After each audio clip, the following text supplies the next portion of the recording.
2017 में जब उत्तर प्रदेश में प्रचंड बहुमत के साथ भाजपा की सरकार बनी तो मुख्यमंत्री योगी आदित्यनाथ ने जो कड़े फैसले लिए और जो बड़े फैसले लिए उसमें एक फैसला ये था कि प्रदेश की जर्जर और गड्ढायुक्त सड़कों को गड्ढा मुक्त किया जाएगा। मुख्यमंत्री योगी ने जब ये फरमान जारी किया तो सबसे ज़्यादा जो खुशी थी वो जनता को हुई, क्योंकि जनता उन जर्जर सड़कों को भोग रही थी, उनसे जनता परेशान थी। लेकिन दूसरी तरफ जो इनके विभागीय जिम्मेदार थे वो भी खुश हुए, क्योंकि उन्हें इन सड़कों के नाम पर अब मलाई काटने को मिलने वाला था। मुख्यमंत्री पिछले 4.5 वर्ष के कार्यकाल में कई बार सड़कों को गड्ढा मुक्त करने का निर्देश जारी कर चुके हैं, लेकिन तमाम ऐसी सड़कें हैं जो आज तक गड्ढा मुक्त नहीं हो पाई। इस वक्त हम बस्ती ज़िले के कप्तानगंज विधानसभा क्षेत्र में हैं। ये जो मार्ग आप देख रहे हैं ये कप्तानगंज विधानसभा क्षेत्र की लाइफ लाइन कही जाती है। ये 15 किलोमीटर मार्ग है, लेकिन 15 किलोमीटर मार्ग में आपको 1500 मीटर ऐसी सड़क नहीं मिलेगी जिस पर आप आसानी से जा सकें। इस सड़क पर गुजरने वाले जब अपने घर से निकलते हैं तो अपने मंजिल पर पहुंचेंगे कि नहीं पहुंचेंगे, लेकिन हॉस्पिटल या क्लिनिक पर पहुंचेंगे ये पक्का हो जाता है। 15 किलोमीटर मार्ग पर 1 दर्जन से अधिक सरकारी और गैर सरकारी स्कूल हैं, जिनके बच्चे हर दिन साइकिल से, मोटरसाइकिल से, स्कूल वैन से अपने अभिभावक के साथ और पैदल आते जाते हैं। तमाम बच्चे चोटिल होते हैं और उनके अभिभावकों को ये चिंता लगी रहती है कि उनका बच्चा घर से स्कूल सुरक्षित पहुंचा कि नहीं, और अगर स्कूल पहुंच गया तो स्कूल से दोबारा घर सुरक्षित पहुंचा कि नहीं पहुंचा।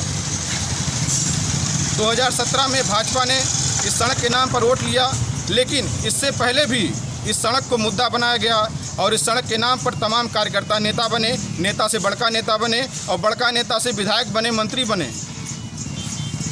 वादा करते रहे, जनता का वोट लेते रहे और अपने किचन और नापदान तक को टाइल्स और मोज़ेक से लैस कर दिया, लेकिन कप्तानगंज से टिनिस तक का मार्ग नहीं बन पाया। विभाग हर 6 महीने पर इसको गड्ढा मुक्त करता है, लेकिन वो कागज़ में करता है।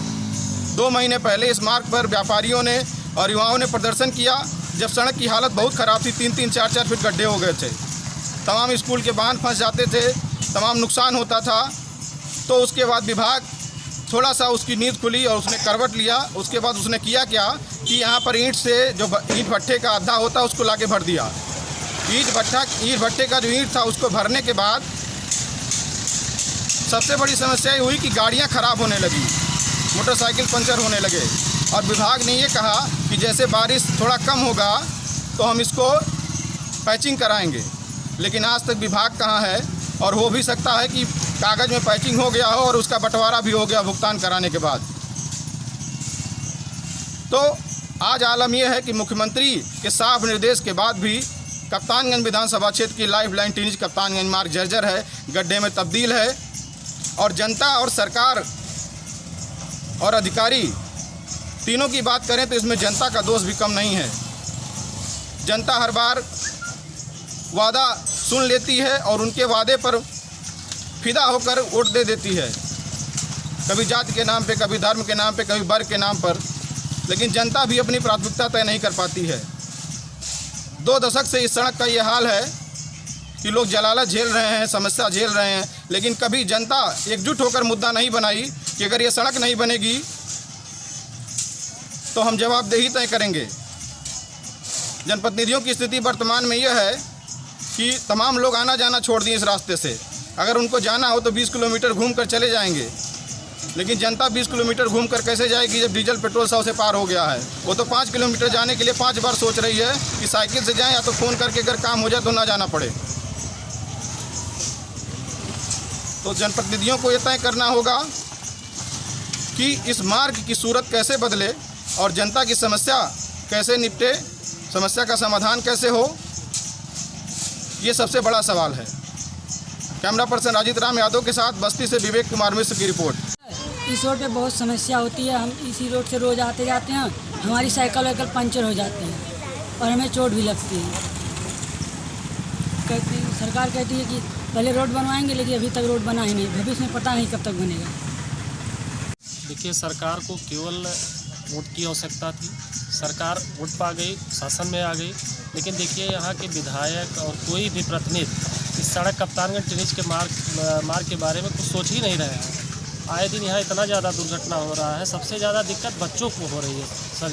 बच्चों देखिए बच्चे और बच्चियाँ जो भी स्कूल जाने के लिए इतने ज़्यादा परेशानी का सामना उठाना पड़ रहा है, काफ़ी जो है दिक्कत का सामना हो रहा है लोगों को।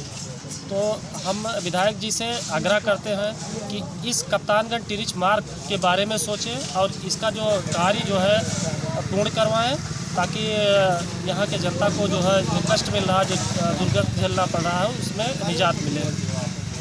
नहीं, जनता का तो ये कहना है कि विधायक जी अब रास्ता छोड़ दिए, विधायक इधर से आते नहीं, कई महीना बीत गया। बिल्कुल विधायक जी इधर से दिखाई नहीं पड़ते, विधायक जी दूसरे से रास्ते से जाते हैं और यह सत्य है।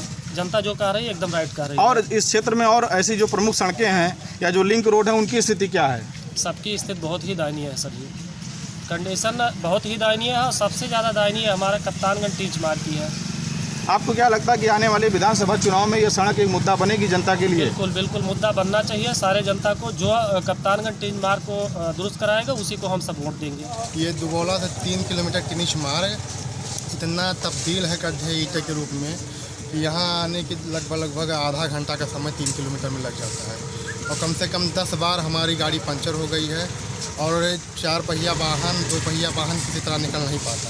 यहाँ बारिश के मौसम में करीब 2 फुट पानी भर जाता है और जो समय 10 मिनट का लगता है उसका 3 गुना समय लगता है। मैं अभी टिनिच से आ रहा हूँ, ये सड़क से इतनी परेशानी हो रही है कि बारिश के समय पैदल गाड़ी लेके जाना पड़ता है। तो गाड़ी से इतना दिक्कत होती है आने जाने में और रास्ते पर खरंजा बिछा हुआ है और कीचड़ इतना है कि ये सड़क से कोई खुश नहीं है, जनता दुखी है ये सड़क से। तो ये सड़क जो चुनाव होने जा रहा है 2022 वाला विधानसभा का, तो ये मुद्दा बनेगी कि नहीं बनेगी? मुद्दा तो बनेगी, मुद्दा तो ये सड़क से ही बनेगी मुद्दा, क्योंकि यहाँ के विधायक लोग जो आते जाते हैं ये रास्ता छोड़ दे रहे हैं, खाली वोट के लिए आते हैं, उसके बाद भाषण देकर चले जाते हैं। ये नहीं सोचते हैं कि ये रोड से जनता जाती है और पब्लिक जाती है,